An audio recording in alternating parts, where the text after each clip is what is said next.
All right, well, everyone, my name's Arlen Schweiger. I'm the editor-in-chief of CE Pro. And for today's session on winning profitable builder business with NICE, we have Michelle Chesnut from NICE and Scott Osborne with Castle Protection and Automation. And so, Michelle, first, let's start with you. Tell us about your role with NICE and what you guys are doing with the builder services. Yeah, definitely. So Michelle Chesnut, Director of Builder Services with NICE. I confidently feel like I have probably the best position there because I get to, use all the solutions that NICE has to offer. So NICE Home Management Solutions, which includes formerly Elan, Panamex, and Speakercraft. And then 2Gig, also a NICE brand. We're out working with builders, finding the best solution for them, no matter what it is. And then implementing a smart home story for the builder, helping them do that. Right, and so yeah, one of the basically with our agenda today, we want to talk about different issues, in terms of like cultivating those relationships, why builders might be intimidated about technology, what's driving the value of those important relationships, and doing things to kind of build your business around. Working with the builders these days and figuring out what that model's like. So, Scott, tell us a bit about your company, how big you are, where you're based, clientele, Sure. Things like that, and then we can talk about where partners fit in the mix next. My name is Scott Osborne. I'm the CEO and co-owner of Castle Protection and Automation. We're based in Sarasota, Florida, but we also have operations in Orlando and Jacksonville. I've actually been doing this for 32 years. I had another AV company in Sarasota that I sold a few years ago, and then I started up Castle almost 2 years ago. So. And what are your typical end users, and how do you work and do the sales and marketing to those, that certain demographic outside of through builders?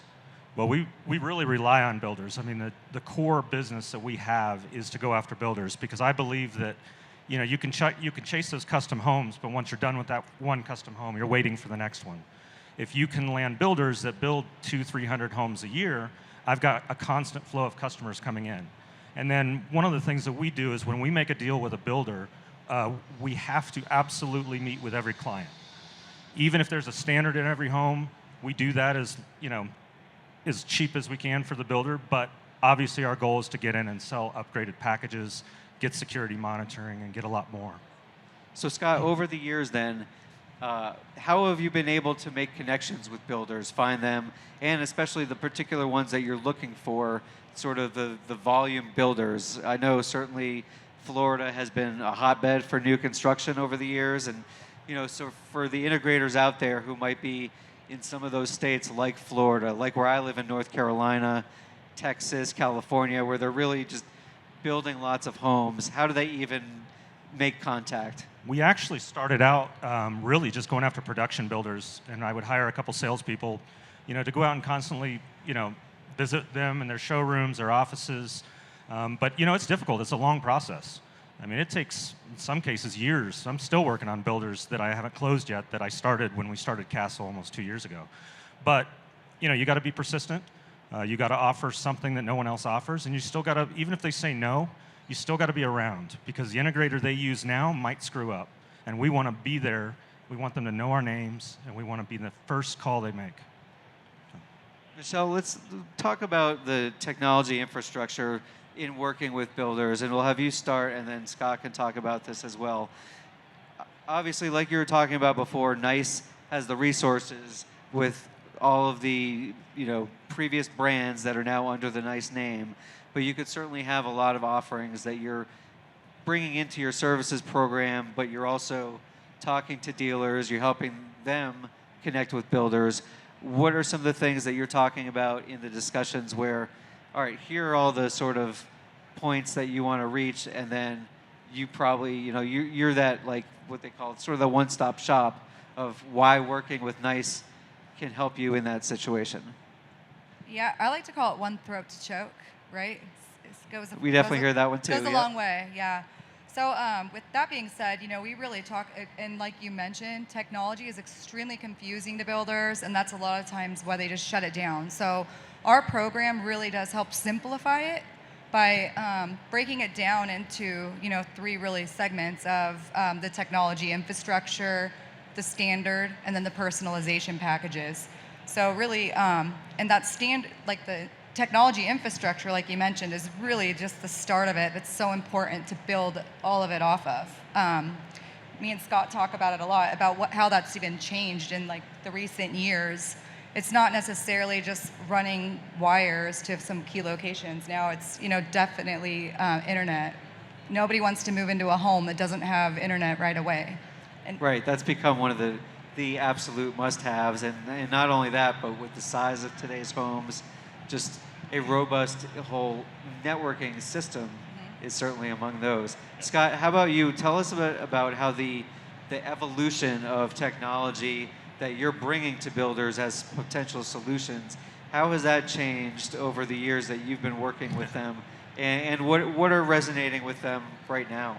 So when I first started working with builders probably 30 years ago, I was trying to convince them that they had to have a structured wiring panel in the house and home run all the wires. That was really difficult to get builders to change their mindset of daisy chaining wires and home running them instead. So now that's a standard in every home, and every builder expects it. But where we're faced today is Wi-Fi. I mean, that's the biggest one. I mean, people are working from home, they're schooling from home. If your builder's not putting at least one wireless access point in the central part of a house, we're not doing his customers any favors. And so that's a must on what we do.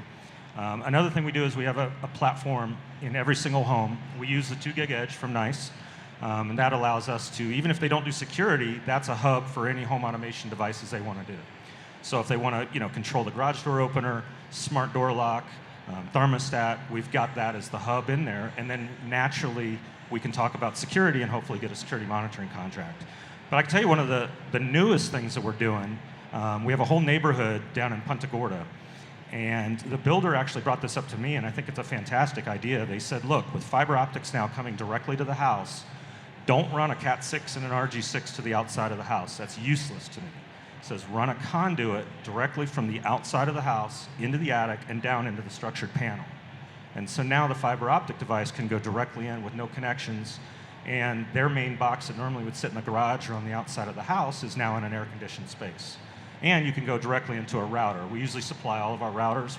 We just tell them to get the modem from the internet company, and then this way we'll go directly into our router with the fiber optic. So you said when it comes to their prospective homeowners, for one thing, have they usually already purchased the home in those tract housings and those developments? And then you said that you meet with all of them. What are some of the things that you're looking at in terms of, do you lead with, hey, we're going to put in your home network and here's why? Yeah, the biggest thing in Florida that we've been faced with, we do build a lot of homes in Florida, a lot of production homes, but part of the problem is interest rates. It's definitely changed with interest rates skyrocketing. People aren't buying homes like they used to. But what's happening also too, the price of the homes have gone so far up that I've got a couple of builders that don't sell houses until they get CO, until they're completely done. So then it's my job to make sure that builder puts in as many wires as he can.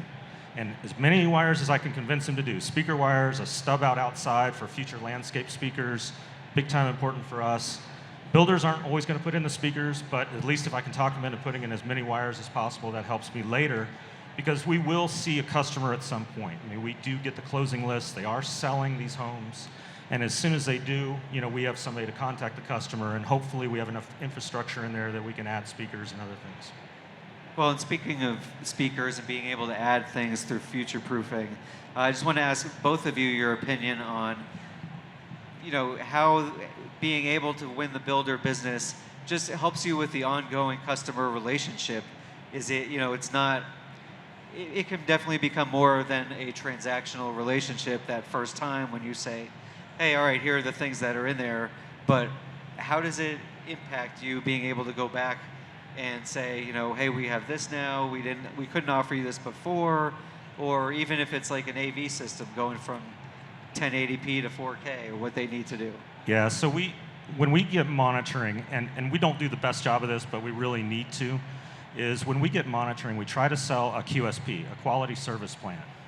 And what that does is it gives a little bit of warranty, a little bit of replacement product for the customer free of charge. It adds only a couple dollars per month. If the batteries go dead in a contact, we'll send them the batteries. But what it allows us to do is give them a report every year. And not just an email, somebody actually contacts these customers to check on them, to let them know how their system is doing on our end. But we really get to talk to them, and it's another touch point to be able to hopefully sell something else. And say, hey, a good example, our company now does landscape lighting. When I met you a year ago, we didn't. Is that something you're interested in doing? I can come out and give you a demo. It just gives us another point. The other thing that we do is we do have a good CRM, and our CRM does allow us to put in follow-up in 3 months, follow-up in 6 months, follow-up in a year. Instead of trying to put something on your calendar and figure that out, it's real easy in a good CRM to be able to have that follow-up contact data. And then you'll get a notification to contact the customer. Yeah, so you can really stay on schedule with customers and be proactive Right. about it. Michelle, from NICE's standpoint, with your builder services plan and program, but just also with the amount of resources that you have as a company, what do you guys try to tell them about, hey, here's how we can be there for you and how we can help you with, sort of best practices when it comes to that following through, and making it an ongoing relationship? Yeah, so obviously NICE has tons of great products that we're all really proud of and excited about, and a lot of new things even that are coming out on the roadmap. But really with the builder program, it's all about the program itself and the value that we add to the integrators and to the builders. So, offering no-cost model home gear or free design center. Like, we don't just provide equipment for it. It's more like we fully will design it to match what their style is. We love to host sales trainings with the integrator. So we'll come in, host a happy hour, and train every single person that works for that builder to come in and teach them about the product, because they won't talk about it otherwise, because they think if they touch a button, a bomb's going to go off or something, right?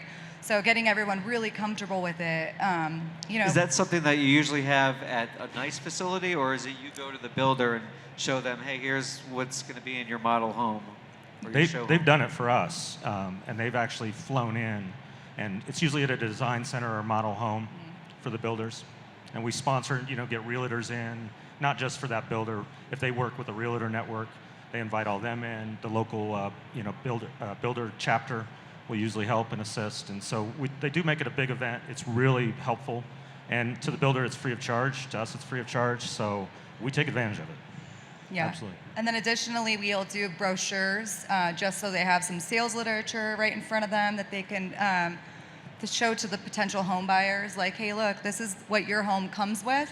And then also it'll have all the personalization packages in it, the offerings, all lifestyle images, gets people really excited. Home buyers don't necessarily care what kind of wire it takes. They just know they want to hear music throughout the entire home, right? So we've gotten really good at that. It really does, helping the builder, like I said, tell their technology story.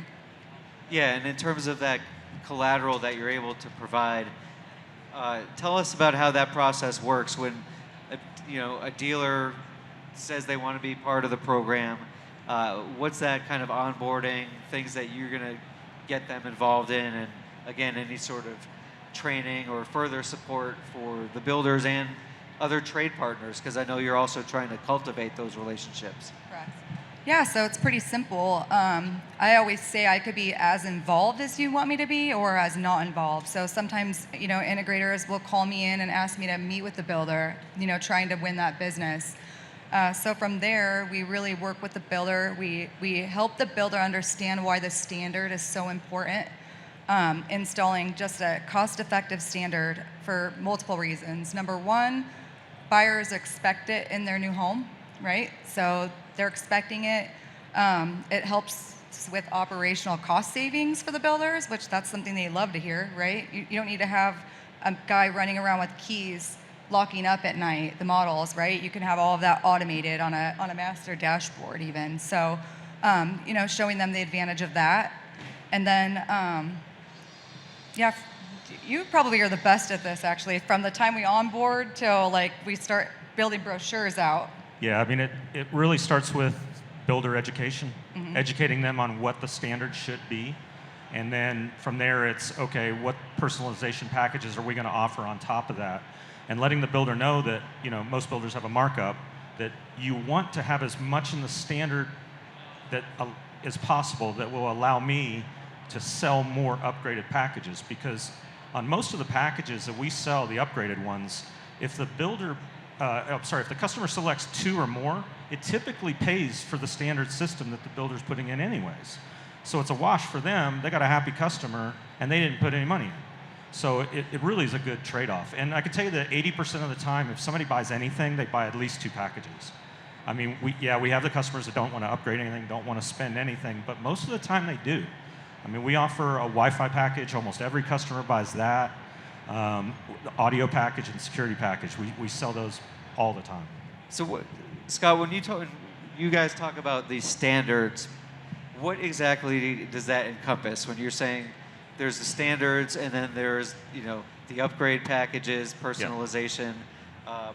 Can you just explain to that a little bit? Yeah. So what we do, the standard package typically with most builders is a platform like the 2 gig edge, so you can attach any Z-Wave devices to it. Video doorbell. They all want a video doorbell. They think they want Ring. We don't do Ring, but we do Alarm.com's video doorbell because it works really well on that platform. But then the builder always wants at least 2 or 3 more home automation devices. And when we first started out, we were doing thermostats, smart thermostats. But it's really a dangerous road to go down if you're touching somebody else's air conditioning system. You don't want to blow it, and it's too difficult to hand a thermostat to a builder and hope that gets installed. So what we kind of do is we want to be the experts for the builder, and we want to tie all the technologies in together. Same thing with smart door locks. We hate putting them in because the door hardware guy should put them in, not us. So what we do is we make sure that whoever the builder is working with on the HVAC side, that they put in a thermostat that works well with our platform. We make sure that the garage door opener works well with our platform, and we make sure that if they're putting in a smart door lock, it works well. And then what we do is we offer, we charge for it, but it's in the standard package. We call it a white glove handoff. So what that means is when the customer moves in, they have internet. Even though we didn't sell them that thermostat or that garage door opener or that lock, we're tying them all into the system, showing the customer how to use it, how to set up codes, and we become the expert, but we don't have the liability. Yeah, I was going to ask you about the handoff and how that works, and what exactly, if NICE is there also helping out with that part, or is it more, and then where's the builder in that? Is the builder just, they're on to the next sale, and they're just trusting you guys? It depends. I mean, every builder's different, obviously, but, they do require a letter of intent for the builder, and really it's a non-binding contract. It's simple contract that says, hey, the integrator is going to install these products in every single home and then give us the opportunity to sell these many packages on top of it. And the builder understands that, he makes money every time we sell an upgraded package, so they're all willing to do it. But, part of that, by them signing that, allows NICE to give those brochures she talked about, which we use in every meeting. We give them to the customers in advance, actually, to make sure we have a digital copy of them. So before our meetings, we make sure that the customers know what we're going to be talking about and have an idea about what packages we're going to offer. And then, they've done other things, banners, they've done job site banners, all kinds of marketing ideas that they'll help that builder with. And all it does is help the builder sell more homes and look more professional and checks that box that he's now offering a smart home. And Michelle, from NICE's standpoint, in terms of helping builders with those standards, where do you guys fit into the mix there? So we talk about what it is that the buyers want, right? What home buyers are looking for. So they generally want, smart thermostats, door locks, security a lot of the time, but these simple automations. So when we start to talk about what it is that they want, what they expect, so explaining that to them, and then also, like I mentioned before, the net operational cost savings. So automatic door locks, thermostats obviously will help save costs when they have inventory homes, model homes.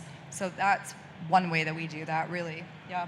Well, and one thing we haven't talked about, but this program is also tied in with Alarm.com. Yeah. So, you know, they don't make a doorbell, but Alarm.com does. So for the model homes, we get the doorbells for free for the model homes. They'll also provide a couple cameras. And then for the builder, all spec homes are 90 days. So free, you know, Alarm.com services for 90 days. Model homes are for the life of the model. So when I go in to pitch a builder, anybody can beat me on price, or I can beat somebody else on price. But when I throw those, you know, sexy brochures down, and I talk about all the free model home gear they're going to get, and that they're not going to be paying for their monitoring, you know, for the life of the model, that really helps me separate myself from the competition. So speaking of those model homes and where builders position the technology to the home buyers, how does that typically work? Does your company wind up outfitting the model home with the technology, and is it pitched alongside some of those other things that customers are going to be selecting in terms of, you know, flooring finishes or countertops or carpeting, anything else like that, you know, they're providing input on in terms of like an interview essentially? Yeah, we try to get some space in, if they have a design center, it's real important to get some space in there because technology's, you know, really important. It's a big portion of a house today. It didn't used to be, but today technology is in every corner of a house. So it's real important that we're just as important as the cabinet guy and the countertop guy. And we kind of demand that we're in those same meetings. So most of our builders, we kind of do it. We meet them at the design center during lunch when the designer needs a break. Because she's there all day with these clients, you know, selecting countertops and cabinets and flooring. But I want to be there at the same time. I want to be first so they don't spend any money before they spend the money with me. So, but. Yeah. And Michelle, how about the same thing? How do you get it through their, you know, minds that, all right, they're going to need to be showcasing this stuff along with some of the other traditional amenities that they might ordinarily be doing? Yeah, so we love to outfit the models with like every personalization package that's going to be offered. You know, as home buyers are walking through, they're getting really excited about it. They're hearing music and, you know, saying like, yeah, I want outdoor music when I'm living here in this home. So really, that's one way that we do that. And then really, like the standard, again, I just want to go back to that, how important it is, because that standard does require that every home buyer gets to meet with the integrator, right? Because they have the standard package in there. So, you know, and every home buyer is so different. People will tell me, oh, I'm not interested in smart home. Like, okay, but do we care about a healthy home? Like, what about indoor air quality? Do you care about that? Well, yeah, I care about that, right? So, you know, really talking to these buyers is really important for Scott so that you could see what it is that they're interested in, what intrigues them, and making sure that they're throughout every design center model home so that they can see it and want it. And Scott, tell us a little bit about when you're cultivating these relationships, these partnerships with builders, who else are you talking to in the chain just to help you, whether it's the architect, designers, and how are you having those meetings and finding them? Do you have lunch and learn events, things like that? Yeah, we've done several of those where we don't have a showroom, so we always try to come to them. Lunch and learns is a great way of doing it. I've done it for realtor groups. 200 people in a room. That's a captive audience that their customers are looking for this kind of thing. So I want to be the expert. So yeah, lunch and learns has been my number one way of doing it. Some of the builders, you know, already have events where I shouldn't say events, like every Tuesday, they'll bring in a new vendor and listen to what they have to say. So if you can get on that list and be there to present your product, then it's going to go good. And when some of those products come up, like you were talking about the healthy home and indoor air quality and things like that, where do those come in your vetting process, and when do you decide to bring some of those technologies to the builders and say, hey, you know, we just found out about this is hitting the industry, or like Nice, they just rolled out, you know, new motorized shades. How are you able to integrate new emerging technologies in there? Well, it gives us an in, right, to get back in front of that builder again. Because once we make the deal with the builder, we typically don't see them again. We're seeing their designers or their salespeople. This, you know, offering a new product, asking for a meeting to go over something new that we're now offering, they might be looking for that, like the landscape lighting. I mean, we've had builders that, you know, don't have anybody that does it. It's an afterthought. But if we can prepare with a builder on a new technology or a new vertical that we're offering, one, it adds more value to us as a company, and it makes us more of a partner to that builder and less likely for them to leave us. Michelle, go ahead. Yeah, so just to add to that too, when you have these new product offerings like Sunshades by Nice, he has this whole plethora now of these homeowners that he is their person, right? So they're interested in now adding a home theater or shades. He could be reaching out to them too by saying, hey, look, now this is a new product that we offer. Are you interested in this? Yeah. Right, and also, and Scott, you had mentioned the Z-Wave integration and all that. So are there customers who, the more tech-savvy people who might say, all right, what about these kinds of sensors or these kinds of devices, getting other things to automate like ceiling fans or whatever? Is that really opening up the possibilities for you guys? Yeah, absolutely. And because we put in the system, chances are they're going to buy it from us. I mean, very rarely do I put in a system like a 2 gig edge. If they understand what Z-Wave is, or if we educate them on what Z-Wave is, that they can add their own devices, they never do. I mean, they still call us every single time to put in a light switch or a camera or whatever it may be. And speaking of lighting, where does that fit in the mix? Obviously, that's a hot topic for the last few years, but certainly there are different ways of going about it. Sometimes it's just through the electrician. Sometimes the integrator has the electrician on staff, or they're working with a subcontractor.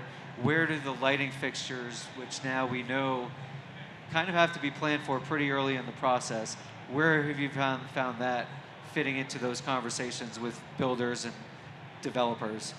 It's funny, I noticed on the floor here, 25% are lighting fixture displays. It's crazy how this is such a big business.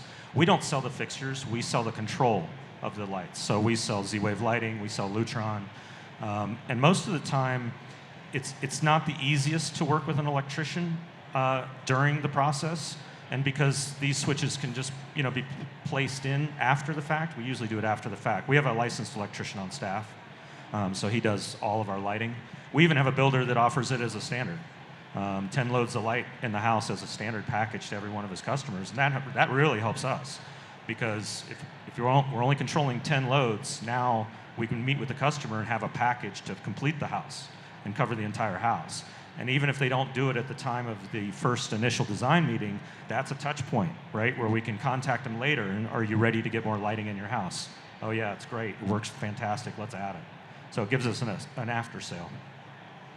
How about when you're talking to the dealer and they're having like open houses or someone to be there from your company for the model home? Is that something that you ordinarily participate in, or is that something that NICE might have a representative participating in? Like, how much interaction do you have with things like builder open houses or model home open houses, or just being at the model home in general? So most of the time, we don't really participate unless it's like a parade of homes. We like to be there for that because we get to meet a lot of homeowners that might not even be buying from that builder. And this is another thing where those brochures come in handy because they've got my company name and contact info on it. So if I stack brochures in the models, there's tons of people who's going to take those and go. Or if we're there at a parade of homes, we can hand it to them. And again, they might not be buying from that builder, but they've got my information now. But the other thing in model homes, we use them as sales floors. We don't have a showroom, so if a builder has a meeting with one of my sales guys or me, then we say a lot of times, let's meet over at the model home, and we'll use the model home as our show home. Michelle, from NICE's standpoint, Scott's mentioned that he doesn't have a showroom, but for the dealers who are coming aboard into the Builder Services program that do have show homes or showrooms, I guess they could have either one, what are you doing to work with them to best optimize those places to show off that, hey, we do work with builders? Yeah, so our marketing team is so good at NICE. They're very creative, very talented. So we will automatically meet with the integrator, talk about what kind of space they have in the showroom, what it is that they're looking to show, and then we can help with the design aspect of it. We always say the equipment's easy for us. Like, we can give gear all day, right, when it comes to helping them to deck out their showroom, but it's more about how we do it and how we love to call out, as we say, what's behind the walls, like, right? So merchandising kits is what we call it. And really, like I said, we're just really, we love when anybody will let us in a design center, because we really confidently feel like that's where it starts. Certainly, and Scott, toward that, you've been working with a lot of builders, and you have the electrician you said that's on staff. Does the electrician also work with the landscape lighting fixtures, different, how have those kinds of things been introduced into the packages that you deal with in terms of other partners? Have you partnered with a lighting designer for anything like this? Home theater designers for, larger homes that you might be working in? Yeah, so we try to partner with anybody that can help us, right? So if the pool guy doesn't have an audio guy, we make sure we're his audio guy. So same thing with landscape lighting. Pool contractors are great partners in this space because they don't want to do this stuff, and they'll be helpful, right? Because when they're laying pipe, they've got the trenches already dug. We can come out and throw our wire in it. We don't have to dig trenches. We partner a lot with that. The other aspect, we do commercial work too. I know we're talking about the builder program here, but commercial work, we just recently, we're talking to a POS company, a big POS company, because they won't run wires. And so it's a great opportunity for us in a commercial space to be running the Cat 6 for a POS system that they're going to put in. And guess what? That introduces us to a new buyer, a new restaurant owner that might also want audio and automation and the other things, because all they do is POS. So that's another great partner to have. Does working with the builders, does that help with learning how to work with commercial clients, because you're dealing with a different level of professional there as opposed to just working with a homeowner and user? Not really. Commercial builders are less particular, I would say, than a homeowner. Homes are very personal, especially to the buyer. So it is a little different, but as far as our approach, it's the same. Our approach and go to market and try to partner with these, whether it's residential or commercial, is the same.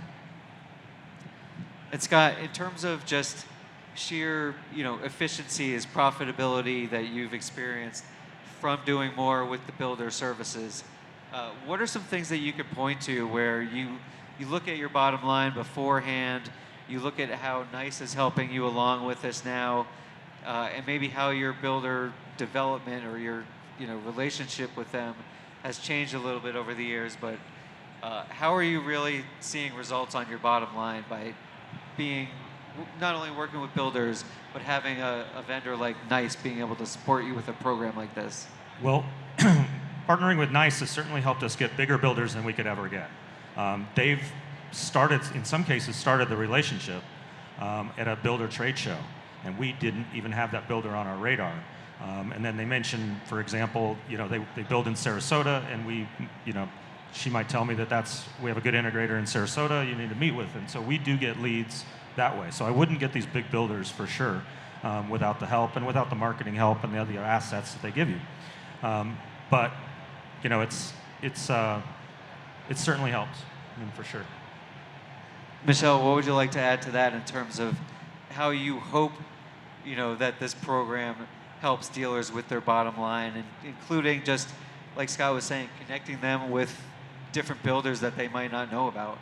Yeah, so we're out all year long doing several shows throughout the year, right? Every single day I'm meeting with builders, talking to them about our program, getting them excited about getting smart home technology installed into these homes.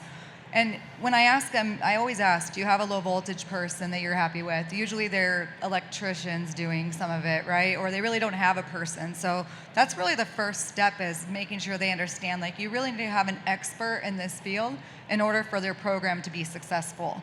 And so we have several sales reps at NICE that are all, I always like to say, they're feet on the street, right? So I reach out to them right away to say, hey, like, who's the integrator in your market who I always say, I'd send to my grandma's house, right? That's who I want working with my builders. So that's how we like to connect them. And then offering, the support doesn't end there, obviously. So making sure we're staying involved, anything that's needed, from the builder or from the integrator. And I'll just, one last question to wrap it up with either you based on your talks with dealers or you based on, what you've learned from doing different projects over the years. Where's that sort of key area or overlooked area where integrators are leaving money on the table when they're dealing with builders or considering getting into work with builders? Scott, you want to start off? We don't go after the big custom builders, although we do have some, but that's not our target market. Ours is really production and semi-custom. And we do that for the sheer numbers. We want to get monitoring contracts as much as possible. So in our case, if I can deal with 400 homes and I have a chance to get 50 or 60% in a monitoring contract, that's good odds for me. I might not make money on the base package, but I'll make money there. And so I think that's where some integrators forget. They see like these big, Richmond American Homes or these giant home builders that don't hardly put anything in as a standard as, I'm going to stay away from that guy because he doesn't spend money on the standard. If we've got some packages where we lose money on the pre-wire because we're getting to meet so many customers. It's so many more touch points, so many more chances for me to sell something else. And if it's a small package, my installer can do 4 or 5 installs a day, fine. But it gives us more opportunity to get in front of a customer. Yeah, so it's a little different approach to it too that you have to look at. Right. Michelle, what would you say about that? I would just say being aware of, what packages are out there and simplifying them. Like I said before, I think last time we counted, we have like over 20 personalization packages that range from water mitigation to indoor air quality to entertainment, to home theaters.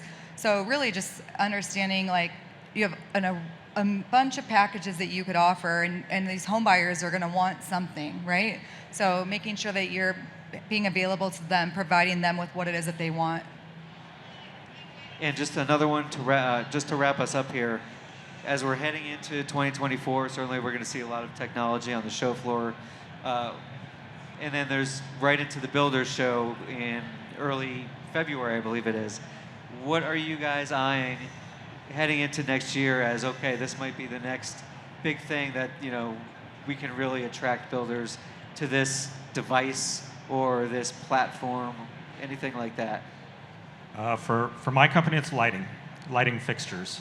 It's something that we're not into yet, and I believe that all low voltage integrators can eventually be the guy that puts in all the lighting in the house. I think the electricians are going to not go away, but they're going to wire the outlets and the breaker panel, and then that's it. I think low voltage is the way to go. So we're going to be focused on that. And you said you're doing landscape lighting as well these days. Right, so we're already starting to do low voltage lighting just outside, so why not bring it in? And it's profitable. And, projects are, can get upwards of $250,000 just for lighting. And then you add, another 100,000 for shades. And I mean, some of these big projects, it's very, very profitable. That's great. And Michelle, the last word on that? Yeah, for us, I think going into 2024, really brand recognition, helping people to understand that, NICE can really solve, we have solutions for everything. So if you think of a multifamily setting, right, we can outfit your common areas. We can provide your exterior security, access control, gates. Right? So just making sure that that's all getting out there. Everyone's aware of all of the different solutions that we have to offer. And yeah.